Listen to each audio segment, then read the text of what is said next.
So hello, what's up mga ka-J-Vlog? Welcome ulit sa another video, and for today's video mag-unbox tayo ng isang very affordable ngayon na smartphone, and this is the Nubia V80 design.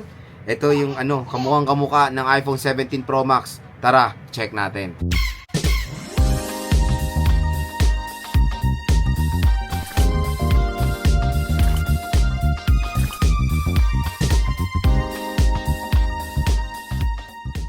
So ayan mga J-Vlog, for today's video mag-unbox tayo ng very affordable ngayon na smartphone, which is a Nubia V80 design. So nakakatuwa kasi sa smartphone na to is very identical to sa design ng iPhone 17 Pro Max. Mamaya papakita natin yan. At ito pa, naglabas din si Nubia ng isa pa. Parang parang nangaasar ata eh. Naglabas din sila ng tinatawag na Nubia Air. Nakamukha naman, nasan yung iPhone Air ko? Nakamukha naman ang iPhone Air. So, ang Nubia naglabas ng 17 Pro Max lookalike at iPhone Air lookalike. Soon, bibili natin yung Nubia Air 5G.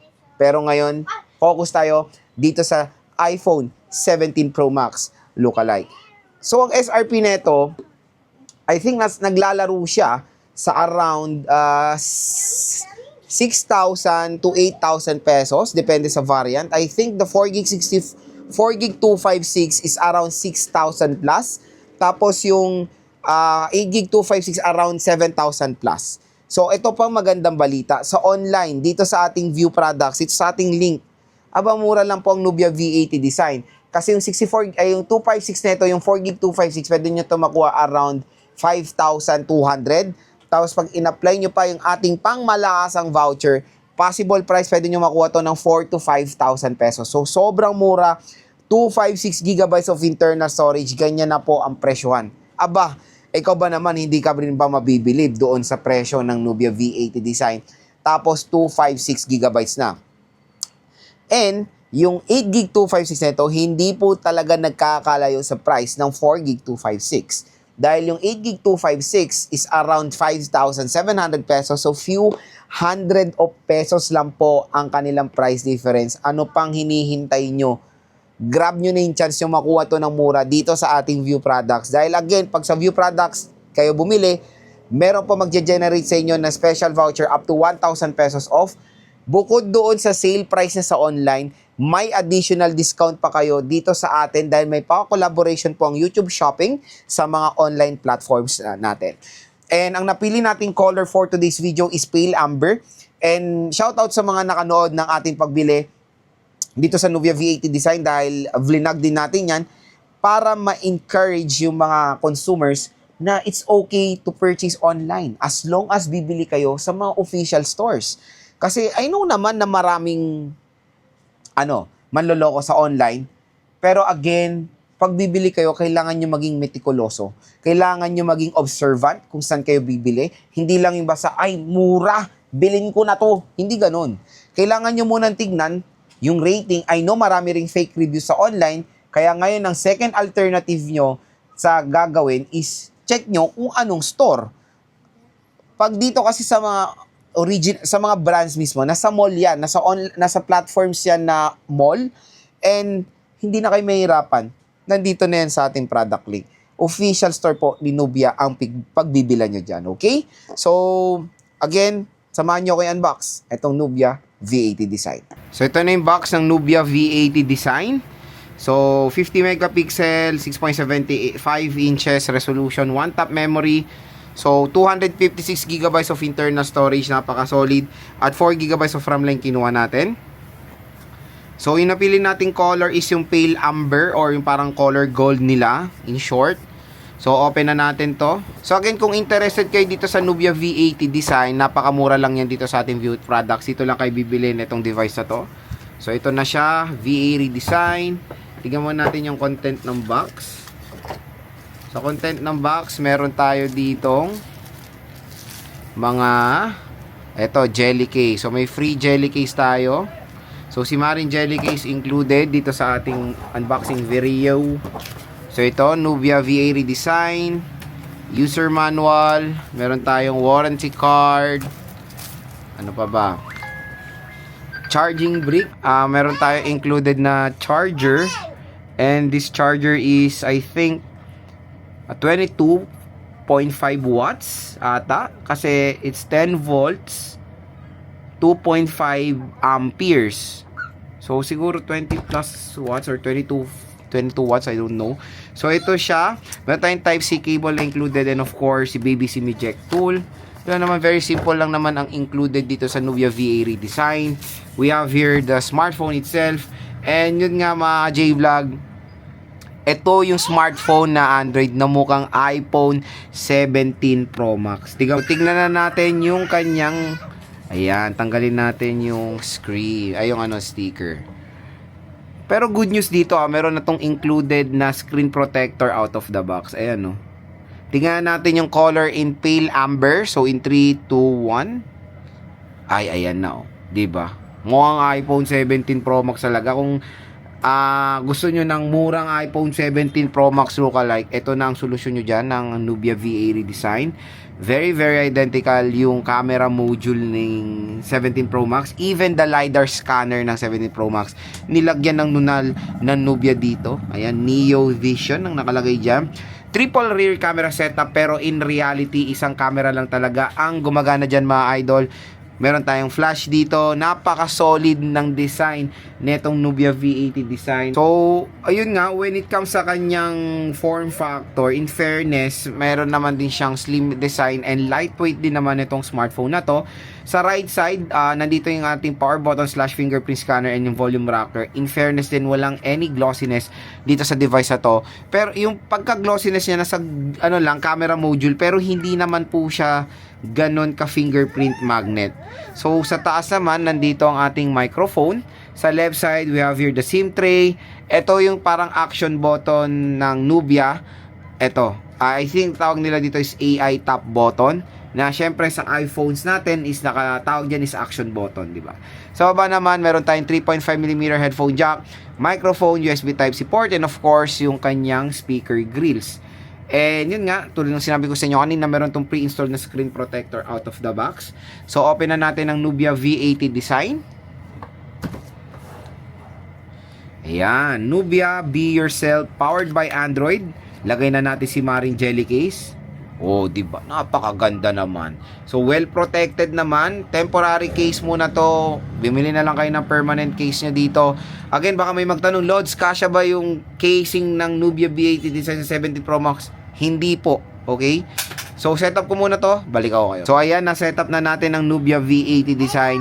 Hello! Napakasulit nung kanyang needs of brightness. Ang liwanag.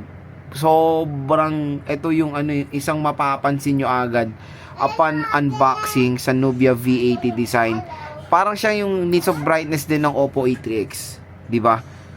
Ito yung parang magiging buying factor din ng karamihan. So when it comes sa bezel niya, medyo malaki lang yung chin niya dito sa baba, pero all goods. HD plus 720p resolution. Sa about phone naman, check natin, we have here 4GB of RAM, Unisoc 7280 processor. So yung 7050 pa lang solid na eh. Itong 7280, let's try. Hindi ko pa po ito nagagamit, to be honest. 2.2 GHz HD plus 720p resolution with 256 GB of internal storage. And nang napaka-solid dito mga idol, nakaran na to sa Android 16. Grabe. Yun yung isang advantage ng Nubia B80 kasi yung mga ibang mga brands, naglalabas sila ng ng latest and greatest ng Android next year pa. Ito mga J-Vlog, Android 16 na agad. Grabe, ito yung magiging nakakatuwa, no? Yan yung parang ginagawa ngayon ng mga brands na updated na sila sa mga latest OS, na yan yung naglalak sa kanila before, na nafi-fix na rin nila paunti-unti. So ang Nubia, napakagandang move. Android 16 na out of the box. Ahead sila ng konti sa mga ibang brands na maglalabas pa lang ng smartphone next year. Kasi matik mga ka-J-Vlog, next year, majority ng mga brands ay naka-Android 15 pa rin. Early 2026, matik, yung iba naka-Android 15 pa rin. Yung iba magta-transition pa lang sa Android 16, mga second quarter ng 2026. Ganun ang mga, yung mga, what do you call this one? yung format ng mga brands. So ayan, Android 16 na. Nagulat din ako to be honest na Android 16 na to. 4GB of RAM ito Wag na wag po kayo malilinlang dito sa RAM na nakasulat dito sa box ng Nubia V80 design. So, meron dito nakalagay na si 14GB of RAM. Yung iba, syempre, yung mga hindi aware gaano when it comes sa RAM, akalain nila 14GB talaga RAM ng kanilang smartphone. No. In reality, ito lang po talaga ang RAM nyo. Yan 4GB of RAM. Yan 10GB na yan, hinila lang yan sa internal storage. That is yung tinatawag na virtual RAM. Okay? So, yung virtual RAM, hindi po yan big help when it comes sa gaming. Ang talagang tinitingnan natin pag naglalaro tayo is yung physical RAM. Ito yung aking 17 Pro Max. As you can see, di ba? Camera module pa lang, kamukhang-kamukha na. And even the placement ng LiDAR scanner, nagkaroon din ng nunal dito sa Nubia V80 design. So again mga ka-J-Vlog, napakalupit na smartphone. Hindi nyo akalain na nasa around 5,000 pesos lang etong smartphone na to today. Again, kung interested kayo dito, yung view products natin, i-click nyo na yan dahil matik, meron po tayong voucher na makukuha na up to 1,000 pesos off pag binili natin itong Nubia V80. Mga ka-J-Vlog, na na-unbox na natin ng Nubia V80 design. Next naman is gusto kong share sa inyo yung overall first impressions ko dito sa smartphone na to. Ngayon na hands-on na natin siya. Syempre, gumawa rin tayo ng first impressions nito based sa kanyang specifications. Ngayong na hands-on na natin, na-feel na natin, nagamit na natin, nakita na natin nung actual ang Nubia V80 design, bibigay ko na sa inyo yung aking first impression thoughts. So, unang-una, eto na, lapag na natin. 17 Pro Max, Nubia V80 design. Very identical when it comes sa camera module. Even the placement ng LiDAR scanner ay very accurate, di ba? Nasa dulo, pati flash, wala lang microphone. Siguro pag nilagyan pa nila ng nunal dito, ewan ko na lang talaga, di ba? So, the design is very identical. Kaya kung gusto nyo ng 17 Pro Max na mura, eto na. Di ba? Kasi yung mga iba namang consumers, pag malayo, tapos nakakase pa kayo ng bulky, na ganito yung butas, akalain nung iba ay naka 17 Pro Max, di ba? Pero paglapit mo ng lapit, ay okay, hindi siya kasi wala namang ganung color ang 17 Pro Max. Again, yan yung kumbaga tinatawag nating eye-catching design. Di ba? Sa unang gamit, sulyap ng consumer, ay makakuha agad ng attention. Design and aesthetic, for me, ang rate ko dito is 10. Napakaganda. Hindi lang kasi mukha siyang 17 Pro Max, dahil din sa color options.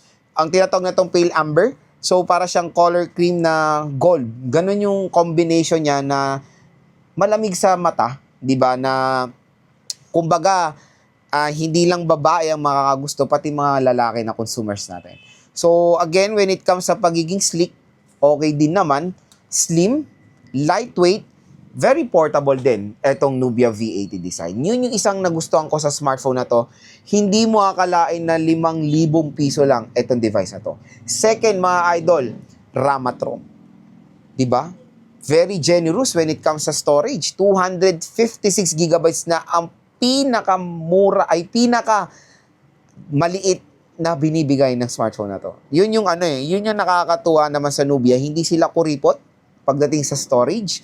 Kasi they know na going 2026, 64GB is not enough. 128GB is the best, minimum na pwede natin makuha. So, syempre, the brands need to step up when it comes to storage. So, again, napaka-konti lang po ang brands na nag-offer ng 256GB of internal storage sa ganitong murang halaga. Yan ang isang mapagmamalaki magiging advantage ng Nubia V80 design sa mga ibang competitors niya.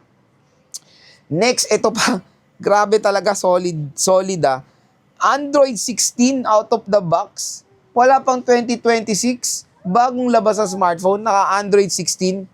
Yun yung isang nakakatuwa na ginawa ng Nubia na more on common natin makikita yan sa, I think, parang 4th month ng 2026, matik yan.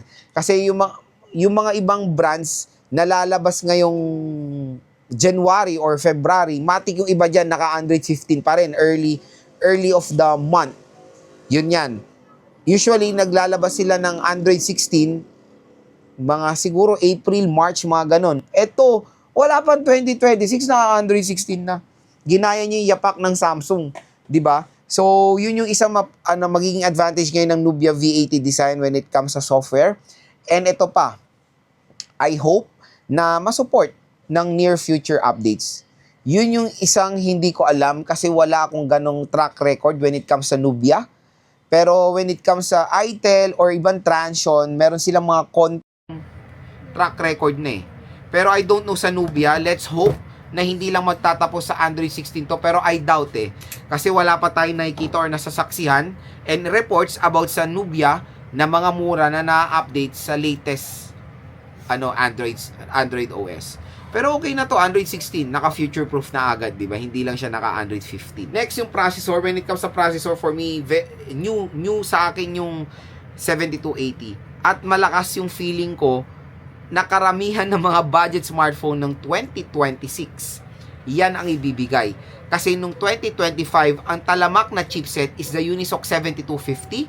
Ngayon is the Unisoc 7280. The GPU is wala namang pinagkaiba sa Unisoc 7250. Nagkaiba sila when it comes sa clock speed. Mas mataas or mas mabilis ang Unisoc 7280. So let's hope when it comes sa gaming, it can handle naman dito sa Nubia V80 design. So no worries, i-game test din naman natin itong device na to. Abangan nyo na lang po mga idol. Next, battery. So sa battery, I know iba magko-comment, 5K maliit. No, specs-wise, 5,000 mAh is malaki pa po yan. Siguro nasanay lang tayo sa mga brands ngayon na nag-o-offer ng 6.5, 6K, 7K. Pero 5K, hindi po maliit yan. Malaki pa rin yan mga idol. At matagal pa rin naman po malobat ng 5,000 mAh battery capacity. For its price of 4 to 5,000 pesos, okay po yan. Ang maganda rin dito, fast charging rin naman siya. 22.5 watt fast charging. So yung 5,000 mAh battery capacity in 1 hour, mo full charge na dito sa smartphone na to. So, ang maganda rin dito, meron tong water protection, IP64, water and dust resistant. So again, this kind of protection ay hindi po pwede masubmerge sa water. Ang pwede po masubmerge sa water na mga protection is IP67, 68, and 69 water and dust resistant. IP66 pababa, yan po yung mga protection na natatalsikan lang ng tubig. For example, merong scenario na nilagay nyo to sa motor, nabasa, umulan, yun, may mga kanyang, may ganyang protection ng Nubia V80 design. Pero, siguro, for accidental dropping, pwede naman. Pero kung nababad siya ng 1 to 2 minutes, there's a possibility ma-compromise yung loob nito. Kaya, say goodbye na sa panahon na naglalagay pa tayo ng plastic sa smartphone pag nagna-navigate sa motor. Ngayon sa ating mga protection ng smartphones natin, hindi na natin gagawin yan mga idol. At ang pinakalas mga ka-J-Vlog, solid. Ang ganda ng display nito. Pa-curve siya to be honest Parang nare-resemblance na dito yung parang nothing phone. Yes, nothing phone. Ganito yung ganito yung kurba. Ayan pa-curve siya. Hindi siya yung mga parang pa flat na mga display ng mga ibang smartphones. Ito okay, curve, and ang taas ng nits of brightness niya. Yun yung isang ilalaban nyo dito sa Nubia V80 design. Yung nits of brightness niya, ka-level niya yung Oppo A3X. Ang taas ng nits of brightness, perfect na perfect sa mga consumers natin na nagwo-work, sa mga delivery riders natin, motor taxi riders natin, kasi usually ang smartphone nyo ginagamit nyo outdoor. Ayan, tingnan nyo ginagamit nyo outdoor, at yung ibang smartphone hindi natin makita sa outdoor kasi yung brightness nila medyo mababa. Ito, ang taas. Talaga makikita nyo tong smartphone na to even sa outdoor. So yun mga ka-J-Vlog, ang ating first impression so far sa Nubia V80 design. Isang napakalupit, napakagandang smartphone ngayon ni Nubia. Abangan nyo na po yung full review, game test, and 5 reasons natin dito sa smartphone na to. At kung interested nga kayo dito sa Nubia V80 design, huwag na kayo magdalawang isip. Bilhin nyo na to. Napakamura, at kung gusto nyo magkaroon ng iPhone 17 Pro Max sa murang halaga lang, ito na yung solusyon nyo, ang Nubia V80.